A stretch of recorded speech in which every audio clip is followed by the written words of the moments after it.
আসির আল হালাবিয়া থেকে নেয়া একটা বিখ্যাত সিরাতের গ্রন্থ। বদরের যুদ্ধে রাসূল সাল্লাল্লাহু আলাইহি ওয়াসাল্লাম বদরের মাঠে সেনা ক্যাম্প স্থাপন করলেন। কি ক্যাম্প?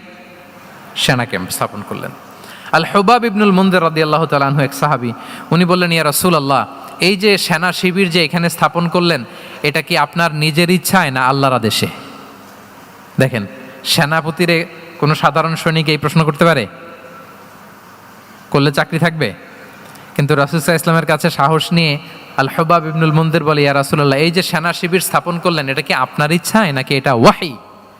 রাসূল সাল্লাল্লাহু আলাইহি ওয়াসাল্লাম বললেন, না, এটা ওয়াহী না, এটা ওয়াহী না, বাল হুয়া রায়ু ওয়াল হারবু ওয়াল মাকিদা, না, এটা যুদ্ধের কৌশল হিসেবে আমি করেছি। আল হুবাব ইবনুল মুনজির বললেন, ইয়া রাসূলুল্লাহ, তাহলে সঠিক জায়গায় সেনা ক্যাম্প স্থাপন হয় নাই। রাসূলের দিকে তাকিয়ে বলতেছেন যে আপনি যেখানে করছেন ওখানে ঠিক হয় না ইয়া রাসূলুল্লাহ, আপনি অভয় দিলে আমি বলতে পারি কোথায় ঠিক হবে। রাসূল সাল্লাল্লাহু আলাইহি ওয়াসাল্লাম বললেন, তাই? আমি যেটা করছি এটা ঠিক হয় নাই, তাহলে কোনটা ঠিক বলো?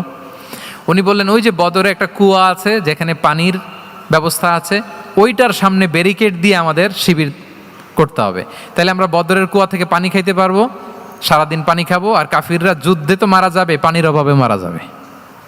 সুবহানাল্লাহ পড়বেন না? রাসূল সাল্লাল্লাহু আলাইহি ওয়াসাল্লাম বললেন, আরে তাই তো, তুমি তো ঠিকই বলেছো, এভাবে তো আমি ভেবে দেখিনি। আবার তিনি অ্যানাউন্স করে দিলেন যে সেনা শিবির এখানে যেই তাঁবু টাঙানো হয়েছে এখান থেকে মুভ করে আল হুবাব যেখানে ইন্ডিকেট করেছে ঠিক ওই জায়গায় যে শিবির স্থাপন করো। তাহলে আওয়াজ করে বলুন, ওপেন মাইন্ডেড না ন্যারো মাইন্ডেড? আমরা অনেক সময় আমাদের অধীনস্থদের কথা শুনতে চাই না।